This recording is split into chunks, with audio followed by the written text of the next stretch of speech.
সাল্লাল্লাহু আলাইহি ওয়াসাল্লাম বলেছেন যে আমি জাহান্নাম দেখেছি এবং দেখেছি সেখানকার বেশিরভাগ অধিবাসী হচ্ছে নারী জাতি। ইন্না লিল্লাহি ওয়া ইন্না ইলাইহি রাজিউন। মনে করবেন না যে আল্লাহ পাক মেয়েদের প্রতি জুলুম করতে পারেন। নিঃসন্দেহে আল্লাহ পাক কারোর প্রতি জুলুম করবেন না। ইন্নাল্লাহা লা ইয়াজলিমু মিসকালা যাররা। আল্লাহ পাক যাররা পরিমাণও জুলুম কারোর প্রতি করেন না। তার মানে যারা জাহান্নামে যাবে তার উপযুক্ত হয়েই যাবে ইনশাআল্লাহ। আরেকটা বিষয় হচ্ছে এই হাদিসটা শেষ জামানার মহিলাদের জন্য খাস। জাহান্নামের অধিকাংশ অধিবাসী যে নারী জাতি হবে এটা অন্য উম্মার নয়, এই উম্মতের মুহাম্মদ। তার মানে আপনাকে বুঝতে হবে উম্মতে মুহাম্মাদের মেয়েদের সাথে এমন কিছু হবে সমাজে, রাষ্ট্রে, বিশ্বে, যে তারা জান্নাতের পথে চলতে পারবে না, তারা জাহান্নামের পথে যেতে বাধ্য। এবার চিন্তা করেন বিগত 100 বছরে এই নারী জাতির সাথে কি হয়েছে আসলে। 100 বছর আগের মহিলাদের দিকে তাকাবেন, দেখবেন মাশাআল্লাহ পর্দার পূর্ণ তারা পালন করতেন। তারা বিনা প্রয়োজনে বাইরে বের হতেন না, বের হলেও মাহরম ছাড়া বের হতেন। তারা স্মার্টফোন এত বেশি চালাতেন না, ইউটিউবে সময় দিতেন না, সিরিয়াল দেখতেন না, এত বেশি গীবত করতেন না, এত বেশি তহমত করতেন না, এত বেশি পতিতাবাদ ছিল না, এত বেহায়াপনা ছিল না। এই নারী পুরুষের পোশাক পরে রাস্তায় হাঁটতো না। আর নারীরা সমঅধিকারের নামে সমস্ত জায়গায় পুরুষের পাশে ফ্রি মিক্সিং এ বসে যেত না। 100 বছর আগে এই সংস্কৃতি ছিল না। 100-200 বছর থেকে দেখবেন নারী পুরুষ আর পুরুষ নারীর কোনো পার্থক্য নাই। মেয়ে ছেলের পোশাক পরছে, ছেলে মেয়ের পোশাক পরছে। মেয়েরা শহরে জিন্সের প্যান্ট আর গেঞ্জি পরে ঘুরছে। পার্লার গুলোতে মেয়েদের দৌরত্ব দেখবেন, রাস্তাঘাটে মেয়ের দৌরত্ব, বাজারে মেয়েদের দৌরত্ব, যেখানে তাকাবেন সেখানে নারী, পর্দার কোনো পালাই নাই। স্কুল, কলেজ, বিশ্ববিদ্যালয় দেখবেন নারী পুরুষের কোনো পার্থক্য নাই। ফ্রি মিক্সিং, ছেলে মেয়ে খোলামেলা মেলামেশা করছে এবং ব্যাপক জেনা ছড়াচ্ছে, ব্যাপক ধর্ষণ হচ্ছে, সংসার ভেঙে যাচ্ছে, পরকীয়া হচ্ছে, দুনিয়ার সিরিয়াল নিয়ে তারা ব্যস্ত হয়ে আছে। এবং এর পাশাপাশি কতটুকু আপনাকে সময় দিচ্ছে আপনারাই ভালো জানেন। এর পাশাপাশি উল্টা দিকে নাই কোরআনের আলো, নাই মাদ্রাসায় পড়াশোনা, না আছে তাদের তালিম, না আছে তাদের পিছনে মেহনত, না আছে এই মেয়েদেরকে আপনার দিনের পথে নিয়ে আসার কোনো প্রচেষ্টা, না আছে 5 ওয়াক্ত সালাত, না পরিবারের পর্দা, না ইসলামী অনুশাসন, না সংস্কৃতি, এগুলো উঠে গেছে। এর ফলশ্রুতিতে বিগত 100 বছর আপনি দেখবেন নারীরা জাহান্নামে যাওয়ার উপযুক্ত হয়েছে বলেই আল্লাহ রাসূল সাল্লাল্লাহু আলাইহি ওয়াসাল্লাম দেখে এসেছেন কিয়ামতের মাঠে এবং জাহান্নামের এই গহ্বরের মধ্যে নারীদের সংখ্যা হবে বেশি। তাছাড়াও আরো কারণ আছে, পুরুষদের তুলনায় মেয়েদের সংখ্যা বেশি। এটা একটা কারণ যে মেয়েরা জাহান্নামে বেশি যাবে। আর এক শ্রেণীর মানুষ জাহান্নামে বেশি যাবে, তারা হচ্ছে উদ্ধত এবং অহংকারী। যারা উদ্ধত এবং অহংকারী, এই মানসিকতা, এদেরকে দিয়ে আল্লাহ পাক জাহান্নাম পূর্ণ করবেন। প্রিয় মা ও বোনেরা, জাহান্নামের শাস্তির কয়েকটা বর্ণনা শোনাচ্ছি। নবী সাল্লাল্লাহু আলাইহি ওয়াসাল্লাম দেখে এসেছেন এক শ্রেণীর মানুষ, তাদেরকে রক্তের নদীতে ফেলে মাথা ফাটিয়ে দেওয়া হচ্ছে। নবী জিজ্ঞাসা করলেন এরা কারা? জিবরাইল আলাইহিস সালাম বললেন এরা হচ্ছে আপনার উম্মতের সেই সব ব্যক্তি যারা ছিল সুদখোর। সুদের মধ্য দিয়ে তারা গরিবের রক্ত চুষে খেয়েছে, এই কারণে ওদেরকে রক্তের নদীতে ফেলে মাথা ফাটিয়ে দেওয়া হচ্ছে। যে ব্যক্তি সুদ খাবে, যে সুদ দিবে, যে সুদের সাক্ষী থাকবে এবং সুদের কথা লিখে রাখবে, 4 শ্রেণীর মানুষকে আল্লাহ রাসূল সাল্লাল্লাহু আলাইহি ওয়াসাল্লাম সমানভাবে অভিশাপ করেছেন। আমরা আশা করব আপনারা সুদ খাবেন না, পরিবারের কর্তাকে সুদের দিকে উদ্বুদ্ধ করবেন না এবং সুদী সমিতির মধ্যে নাম লেখাবেন না। আল্লাহ পাক বোঝার তৌফিক দান করুন। তিনি দেখে এসেছেন এক শ্রেণীর মানুষকে সামনে ভালো গোশত দেওয়া হয়েছে, পাশে নোংরা পচা গোশত দেওয়া হয়েছে। তারা ভালো গোশত খাচ্ছে না, পচা গোশতগুলো খাচ্ছে। নবীজি বললেন এরা হচ্ছে, নবীজিকে বলা হলো এরা হচ্ছে আপনার উম্মতের সেই সব ব্যক্তি যাদের বাসায় পবিত্র স্বামী ছিল, স্বামী থাকা সত্ত্বেও পরকীয়া করেছে পরপুরুষের সাথে। আর এই পরকীয়া শুধু যৌন সম্পর্কে বোঝানো হয় না, এই ফোনে কথা বলা, এই অন্যের হাজবেন্ডের দিকে মন্দ চোখ দিয়ে তাকানো, তাদের সাথে কফি খাওয়া, মেলামেশা করা, এগুলো সবই পরকীয়ার অন্তর্ভুক্ত। শুধুমাত্র বিছানায় যৌন সম্পর্কটাই পরকীয়া নয়, চোখের, মনের, কথার, কানের সমস্ত জেলাই পরকীয়ার অন্তর্ভুক্ত। আমরা মা বোনদেরকে সতর্ক থাকার অনুরোধ করব। এরপর তাদেরকে শাস্তি দেওয়া হচ্ছে যাদের ঘরে পবিত্র স্ত্রী ছিল কিন্তু তারপরেও তারা পরনারীর সাথে সম্পর্ক স্থাপন করেছিল, তাদের উভয়কে শাস্তি দেওয়া হচ্ছে। আরেক শ্রেণীকে শাস্তি দেওয়া হচ্ছে মেয়েদের বুকের মধ্যে শিক যেটা থাকে, শিকটা কি আপনারা বলেন বুঝি না আমরা, লোহার মতো বাঁকানো একটা শিক, এটা ঢুকিয়ে দিয়ে ঝুলিয়ে রাখা হয়েছে এবং জাহান্নামে আযাব দেওয়া হচ্ছে। এরা ছিল আপনার মধ্যে সেই সব ব্যক্তি যারা ওই সব নারী ছিল যারা ব্যভিচার করেছে বা জিনা করত।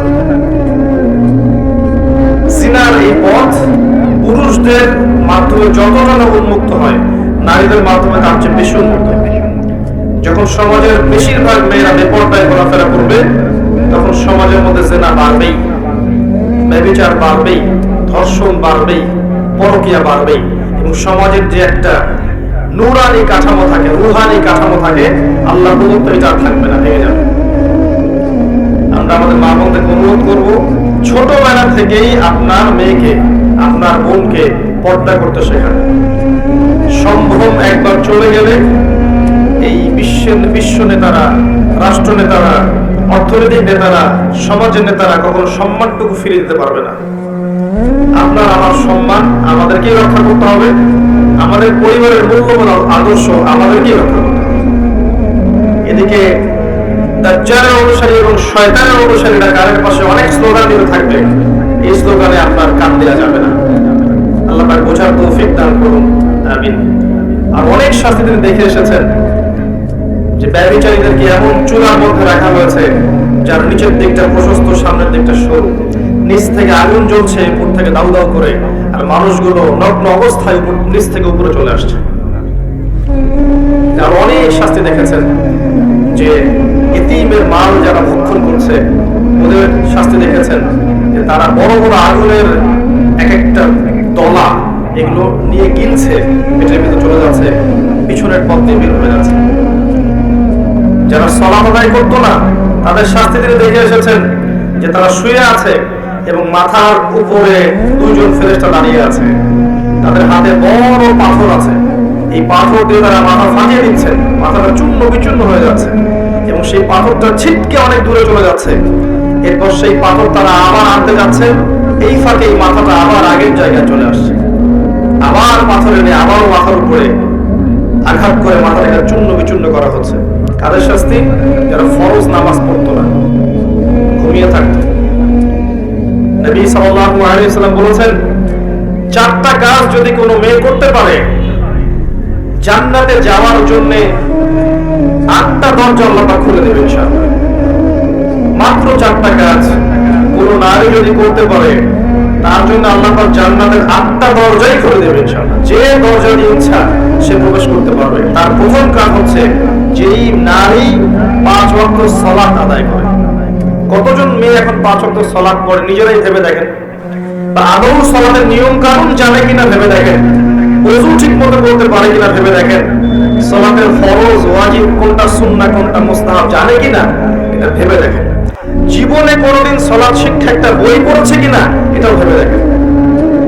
12, 14, 15 বছর স্কুল, কলেজ, ইউনিভার্সিটিতে পড়েছে, 20 বছরের মতো একটা নামাজ শিক্ষা বই পড়েছে কিনা ভেবে দেখেন। এই মেয়ে কি বিনা হিসেবে জান্নাতে যাবে? 8টা দরজা খুলে দেওয়া হবে? দ্বিতীয় কাজ বলেছেন নবী সাল্লাল্লাহু আলাইহি ওয়াসাল্লাম, যেই নারী 5 ওয়াক্ত সালাত আদায় করে এবং রমজান মাসে রোজা রাখে। রমজান মাস কি সেটাই তো জানে না। রমজান মাস মানে ওর কাছে মনে হয় ঈদ করার মৌসুম, জামা কেনার মৌসুম, নতুন নতুন জামা আসবে, এগুলো কিনবো, ফ্যাশন করবো, বিউটি পার্লার যাবো, মেকআপ করবো, হ্যাং হ্যাং করে দিন রাস্তায় ঘুরবো, এটাই হচ্ছে রমজানের বৈশিষ্ট্য তাদের কাছে মনে হয়। অথচ রমজান আসলে আয়েশা রাদিয়াল্লাহু আনহা চোখের পানি ঝেড়ে দিয়ে সিজদায় পড়ে থাকতেন, জায়নামাজে পড়ে থাকতেন। এমনকি নবী সাল্লাল্লাহু আলাইহি ওয়াসাল্লামের সঙ্গ দেখা যেত কোনো কোনো ক্ষেত্রে পাওয়া সম্ভব হতো না। আমাদের নবীজি তখন আল্লাহর ধ্যানে এবং ইবাদতে বেশি ব্যস্ত থাকতেন। কোথায় সেই মেয়েরা এখন রমজান মাসে 30টা রোজা রাখবে, পাশাপাশি তাহাজ্জুদে দাঁড়িয়ে কিয়ামুল লাইলে দাঁড়িয়ে, তারাবির সালাতে দাঁড়িয়ে আল্লাহর সামনে চোখের পানি ঝাড়বে। চোখ দিয়ে পানি ঝরা তো একটা সৌভাগ্য, আল্লাহর স্মরণে চোখ দিয়ে পানি আসা একটা সৌভাগ্য, যেটা আল্লাহ পাক সবাইকে দেন না। যে চোখ দিয়ে সারাদিন জীবন জলসা দেখছেন, পরপুরুষকে দেখছেন, অবাস্তব এইসব কাহিনীর সাথে বাস্তবতার কোনো সম্পর্ক নাই। শিরকি মুশরিকি আকীদা, কুফরি আকীদা এগুলো শিখছেন, ওদের সংস্কৃতি শিখছেন, ওদের রং ঢং শিখছেন, ওদের মতো করে কথা বলছেন, ওদের মতো করে শাড়ি পরছেন, ওদের মতো করে খাচ্ছেন, উঠছেন, বসছেন। এই চোখ দিয়ে আল্লাহ পানি বের হবে কখনো? এই চোখ দিয়ে আল্লাহর পানি বের হওয়ার সৌভাগ্য হবে কখনো? কোশ্চিনকাল হবে। আর যে আল্লাহর স্মরণে কাঁদতে পারে নাই, তার চেয়ে হতভাগা কি আছে পৃথিবীতে? কেউ যদি আল্লাহর স্মরণে কাঁদে, আল্লাহ পাক তাকে মনে মনে স্মরণ করে, এবং সেই চোখ জাহান্নামে যাবে না যেই চোখ আল্লাহর স্মরণে কেঁদেছে। রমাদান মাসের সওম, এই অবস্থা আমাদের দাঁড়িয়ে। তারপর দেখবেন তৃতীয় কাজ নবীজি বলেছিলেন, যারা লজ্জাস্থানের হেফাজত করতে পারবে, নামাজের সাথে রোজা, এরপর লজ্জাস্থানের হেফাজত করতে পারবে, তার মানে খাস পর্দা করতে পারবে। আমি শব্দটা বলেছি খাস পর্দা করতে পারবে, ডিজিটাল পর্দার কথা আমি বলিনি। ডিজিটাল বোরখা চলবে না, যে বোরখা পরার পরেও শরীরের সমস্ত কাঠামো বোঝা যায়, কোন অঙ্গ কতটুকু উঁচু নিচু, এই বোরখা এখনই জ্বালিয়ে বলে দিতে হবে, এই বোরখা চলবে না। আপনাকে এমন বোরখা বানাতে হবে যেটা এত ঢিলে ঢালা, যেটা পরার পর দূর থেকে পর্যন্ত না, কাছ থেকেও যেন আপনার শরীরের কোনো অঙ্গের কাঠামো বোঝা না যায়, এবং বাহির থেকে তো ভিতরের অঙ্গ দেখার প্রশ্নই ওঠে না। ডিজিটাল পর্দা মানতে। তারপরে পর্দা বলতে শুধু এটাই নয়, কথার পর্দা আছে, চাহনির পর্দা আছে, হাঁটার পর্দা আছে, কথাবার্তার পর্দা আছে, চোখের পর্দা আছে, মনের পর্দা আছে। এই সমস্ত বিষয়গুলো না আসা পর্যন্ত পর্দা পরিপূর্ণ হয় না। যদি খাস পর্দা করে আপনার মেয়েটা কফি হাউসে বসে তার বয়ফ্রেন্ডের সাথে কফি খায়, এই পর্দা কি কোনো দাম আছে? এটা হচ্ছে ঘরের জানালা বন্ধ করে দরজা খুলে দেওয়ার মতো পাপ। এই বোকামি কেউ করবে? শুধুমাত্র পোশাকটাই পর্দা নয়, মনের পর্দা আছে, চলনে বলনের পর্দা আছে, কথায় পর্দা আছে, চোখের পর্দা আছে। শোনেন, সূরাতুল কাসাসের মধ্যে আল্লাহ রাব্বুল আলামিন সালামের একটা গল্প উল্লেখ করেছেন, ঘটনা, যে মুসা আলাইহিস সালাম যখন শুআইব আলাইহিস সালামের কওমের মধ্যে গেলেন, সেখানে তিনি একা ছিলেন, কারণ তিনি মার্ডার কেসের আসামি হয়ে গেছেন। ফেরাউন তাকে ধাওয়া করছে, তার দলবল। তিনি চলে গেছেন মাদিয়ানে, সেখানে গিয়ে বসে আছেন, দেখছেন দুইজন মেয়ে পানি নিতে এসেছে, কিন্তু মেয়েদের যেহেতু শক্তি কম, অন্য মানুষরা তাদেরকে পানি নিতে বাধা দিচ্ছে, ওরা আগে আগে নিচ্ছে, মেয়েরা দাঁড়িয়ে আছে অসহায়ের মতো। মুসা আলাইহিস সালামের শক্তি ছিল, সাহস ছিল, এবং অত্যন্ত ব্যক্তিত্ব সম্পন্ন একজন মানুষ ছিলেন। তিনি গিয়ে নিজে ওই মেয়ে দুটোর যে বালতি পানি, এগুলো নিয়ে নিজে গিয়ে পানি নিয়ে মেয়েদেরকে দিলেন, উপকার করলেন। এবার এই মেয়ে দুটো বাসায় চলে গেল। এদিকে মুসা আলাইহিস সালাম একটা গাছের নিচে বসে আছে, বসে তিনি আল্লাহর কাছে দোয়া করছেন, রব্বি ইন্নী বিমা আনজালতা ইলাইয়া মিন খায়রিন ফাকির। আল্লাহ, তুমি আমার প্রতি যে নিয়ামত দিবে, এর জন্য আমি ফকির হয়ে বসে আছি। ফকির হয়ে বসে আছে, কারণ তার তখন বাড়ি নাই, থাকার জায়গা নাই, খাওয়ার কোনো ব্যবস্থা নাই। তিনি তো পালিয়ে এসেছেন মিশর থেকে। তখন ওই দুই মেয়ের একজন মেয়ে হেঁটে হেঁটে আসলো। আল্লাহ রাব্বুল আলামিন ওই মেয়েটার হেঁটে হেঁটে আসার যে স্টাইল, সেটাও কোরআনের মধ্যে বলেছেন। এত সূক্ষ্ম কোরআন আমরা বুঝি না। তিনি বলেছেন আল্লাহ পাক যে মেয়েটা লাজুক ভঙ্গিতে হেঁটে মুসার কাছে আসলো। কি ভঙ্গিতে? লাজুক ভঙ্গিতে হেঁটে মুসার কাছে আসলো, এসে বলল, আমার বাবা আপনাকে বাসায় ডেকেছেন। তার বাবার নাম শুআইব আলাইহিস সালাম। এই যে মেয়েটা লাজুক ভঙ্গিতে হেঁটে এসেছে, এই কথাটা কোরআনে আছে। তার মানে মেয়েদের হাঁটার মধ্যে একটা আদর্শ আল্লাহ দিয়েছেন। এখনকার এই জেনারেশনের হাঁটা কি লাজুক ভঙ্গিতে? এদের হাঁটা দেখলে শত শত না লক্ষ লক্ষ যুবক জেনায় লিপ্ত হয়ে যাচ্ছে হাঁটা দেখে। এই হাঁটা, চলাফেরা, পোশাক আশাক, ফ্রি মিক্সিং, বন্ধু বান্ধবী এই সংস্কৃতি, এই যে চাচাতো ভাই কাজিন এই সংস্কৃতি, চাচাতো ভাই চাচাতো বোন খালাতো ভাই খালাতো বোন, এই ফ্রি মিক্সিং সংস্কৃতি। তারপর ইউনিভার্সিটিতে যাবে, নোট এক্সচেঞ্জ করা, কফি খাওয়া, তারপরে জেনা করা, বিছানায় যাওয়া, ব্রেকআপ হয়ে যাওয়া, এই সংস্কৃতি। চাকরি ক্ষেত্রে যাবে, সেখানে দেখবেন আপনার পাশে বসে আছে একজন নারী, মাশাআল্লাহ ফর্মাল ড্রেসে। আপনি ইমান রক্ষা করতে পারবেন? আপনি যাবেন, ব্যাংকে যাবেন, পলিটিক্যাল সেক্টরে যাবেন, গার্মেন্টস সেক্টরে যাবেন, আপনি কমার্শিয়াল সেক্টরে যাবেন, মার্কেটে যাবেন, যেখানেই যাবেন দেখবেন একদম ছয়লাম ছেলে মেয়ে ফ্রি মিক্সিং এর ছয়লাম। আর কোথায় সেই আয়াত, ওই মেয়েটা লাজুক ভঙ্গিতে হেঁটে আসলো? কোথায় কোরআন আর কোথায় বাস্তবতা? কোথায় কোরআন, কোথায় বাস্তবতা? দেখছেন? ওই মেয়েটার সাথে আল্লাহ রাব্বুল আলামিন এই মুসা আলাইহিস সালামের বিয়ে দিলেন। পরে তিনি তাকে বিয়ে করেছেন এবং 8 বছর শুআয়ব আলাইহিস সালামের ফার্মে চাকরি করেছেন মুসা আলাইহিস সালাম। তারপরে একজন ব্যক্তিত্ব সম্পন্ন পুরুষ একজন ব্যক্তিত্ব সম্পন্ন মেয়েও পায়। আর যে নারীর কোনো ব্যক্তিত্বই নাই, ওই নারীকে কোনো ব্যক্তিত্ব সম্পন্ন পুরুষ গ্রহণ করবে? করবে না। এইরকম বেপর্দা এবং বেহায়াপনায় যে নারীরা আছে, এরা কখনো ইমানদার, প্রকৃত ইমানদার, মুত্তাকি, পরহেজগার স্বামী খুঁজে পাবে না। আর যখন আপনি পাবেন না এমন স্বামী, তখন আপনার জীবনটা হবে জাহান্নাম। দেখবেন আপনি যেমন মানসিকতার, স্বামীও দেখবেন মাশাআল্লাহ আপনাকে রেখে বাইরে 3টা 4টা 5টা প্রেম করে বেড়াচ্ছে। আর কিফাউন কিরাম, আল্লাহ পাক যেটা বলেছেন, মানে ইকুয়ালি ডিল হবে। আপনি যেমন হবেন আপনার স্বামী তেমনই হবে, আপনি যেমন হবেন আপনার স্ত্রীও তেমনই হবে। বিয়ের সময়, বিয়ের পরে চেঞ্জ হতে পারে। হয়তো 2 জন হেদায়েতের উপর ছিল, বিয়ের পরে একজন পথভ্রষ্ট হয়ে গেছে, হতে পারে। বা 2 জন পথভ্রষ্ট ছিল, বিয়ের পরে হেদায়েতের উপর আসছে, হতে পারে। কিন্তু একজন ব্যভিচারী পুরুষ ব্যভিচারী নারীর জন্য, আর মুত্তাকি পুরুষ মুত্তাকি নারীর জন্য। এটাই হচ্ছে আল্লাহ পাকের হিসাব। তো আমি জাহান্নাম বলতে গিয়ে এতদূর পর্যন্ত এসেছি।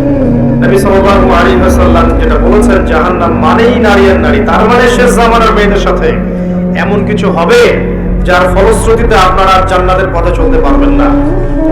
আমি বলে দিচ্ছি এটা কি হয়েছে। শেষ জামানায় মেয়েদের সাথে ফেমিনিস্ট রেভলিউশন নামে একটা বিপ্লব হয়েছে, যে মেয়ে ছেলের কোনো পার্থক্য নাই, সবাই সমান। আপনি আর পর্দার বালাই নাই, আপনি পুরুষের সাথে কাঁধে কাঁধ মিলে যেখানে ইচ্ছা সেখানে করবেন। এই যে ফেমিনিস্ট রেভলিউশন, এর ফলশ্রুতিতে আপনি আপনার তাওহীদ হারিয়েছেন, সুন্নাত হারিয়েছেন, নবীর আদর্শ হারিয়েছেন, পর্দা হারিয়েছেন, সম্মান হারিয়েছেন, ইজ্জত হারিয়েছেন। আল্লাহর ওই নূরানি খানা থেকে নাম কাটা পড়ে গেছে।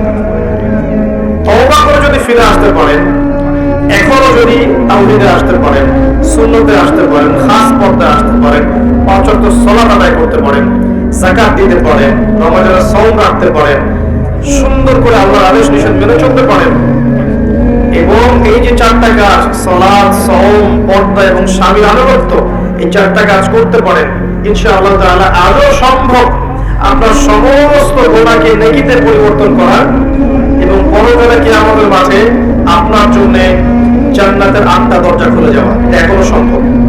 সিদ্ধান্ত আপনি নেবেন, আপনি দাজ্জাল এবং শয়তানের পথে চলবেন নাকি আল্লাহ এবং তার রাসূলের পথে চলবেন। আপনি শয়তানের পথে চললে দুনিয়ার সব পেতে পারেন, দুনিয়ার চাকচিক্য, বাড়ি গাড়ি, টাকা কড়ি, সুখ ভোগ বিলাস সব পেতে পারেন, কিন্তু আল্লাহি, আল্লাহর কসম করে বলছি, পরকালের কবরটা আপনার জন্য জাহান্নামের টুকরা হয়ে যাবে। নাউযুবিল্লাহ। 50, 60, 70, 80 বছরের সুখ চাচ্ছেন নাকি অনন্তকালের জীবনের জান্নাত চাচ্ছেন? এই সিদ্ধান্ত মা বোনরা আপনাকে নিতে হবে। যদি আপনি সিদ্ধান্ত নেন যে আমি আল্লাহকে চাই, রাসূলকে চাই, তারাই আমার আপন, আর কেউ আমার আপন নয়, আমাকে আল্লাহর কাছে একা ফিরে যেতে হবে, স্বামী সন্তান বাড়ি গাড়ি ব্যাংক ব্যালেন্স জমি জমা সব ছেড়ে, তাহলে বুদ্ধিমানের কাজ হবে নিজেকে আল্লাহর জন্য ওয়াকফ করে দেন, সুপর্দ করে দেন। জীবন চলে গেলেও আল্লাহ পাকের একটা হুকুম মাহকামের বাইরে যায় না। দুনিয়ার সব সম্পদের লোক দিলেও নিজের পর্দা কখনো ছেড়ে দিয়েন না, নিজের ইজ্জত সম্মানকে বিকিয়ে দিয়েন না, যদি আপনাকে সারা দুনিয়ার প্রলোভন দেয়া হয়। আল্লাহ বোঝার তৌফিক দান করুন মা বোনদেরকে, আমিন। আমি সামনে যাচ্ছি। 4র্থ কাজ হচ্ছে স্বামীর আনুগত্যের কথা নবীজি বলেছেন। 4টা কাজের 1 নাম্বার ছিল সালাত, 5 ওয়াক্ত, 2 নাম্বার সওম রমাদান মাস, 3 নাম্বার পর্দা এবং 4 নাম্বার ছিল স্বামীর আনুগত্য। আনুগত্য কথাটা শুনলেই গা জ্বালা করে অনেকের। আনুগত্য আবার কি জিনিস? এখনকার যারা ফ্যামিলিস্ট রেভলিউশনের ধোকায় পড়েছে, যেই মাদ্রাসা মেয়েরাও ফ্যামিলিস্ট রেভলিউশনে ঢোকায় পড়েছে এবং আনুগত্য শব্দ শুনলে গা জ্বালা পড়া করে, মনে করে যে আনুগত্য মানে হচ্ছে দাসত্ব। তারা মনে করে আমরা পুরুষের দাসত্ব কেন করব? হ্যাঁ, আমরা তো বেগম রোগের উত্তরসূরি, কি জন্য পুরুষের দাসত্ব করবো? আমরা ডমিনেট করবো, তারা আমাদের দাসত্ব করবে প্রয়োজনে। আমরা সমান। আল্লাহ কোরআনে বলেছেন আর-রিজালু কাওয়ামুনা আলা নিসা, এটা বাদ, এটা জাদু করে। আসেন, আনুগত্য আর দাসত্ব এক জিনিস নয়। আনুগত্য কি? আপনার স্বামী দিনদার মুত্তাকি পরহেজগার আপনাকে কোরআন এবং সুন্নাহর পথে চলতে সাহায্য করছে এবং চলার জন্য আদেশ করছে, তার কথা মেনে চলার নাম হচ্ছে আদর্শ এবং আনুগত্য। আপনার স্বামী দিনদার মুত্তাকি আপনাকে কোরআন সুন্নাহর পথে চালানোর জন্য তিনি চেষ্টা করছেন, এই প্রত্যেকটা আদেশ ফলো করার নাম আনুগত্য করা। আর আপনার স্বামী ভালো মন্দ কিছুই বোঝে না, আপনাকে অর্ডার করেই যাচ্ছেন, আপনি ফলো করছেন বাধ্য, এর নাম দাসত্ব। বাস্তবিক অর্থে আপনারা তো দাসত্ব করছেনই। বাস্তবিক অর্থে আপনারা পশ্চিমা সংস্কৃতির দাসত্ব করছেন। বাস্তবিক অর্থে আপনারা ভারতীয় সংস্কৃতির দাসত্ব করছেন।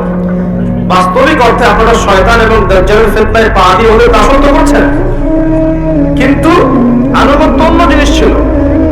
কোরআন এবং সুন্নাহর বিধানগুলো মেনে চলার ক্ষেত্রে আপনার স্বামী আপনাকে হেল্প করছে, পথ দেখাচ্ছে, এই জিনিসগুলো মেনে চলার নাম আনুগত্য। আনুগত্য ভালো কাজের ক্ষেত্রে হয়, খারাপ কাজে হয় না। খারাপ কাজে তো আপনি দাসত্ব করছেন।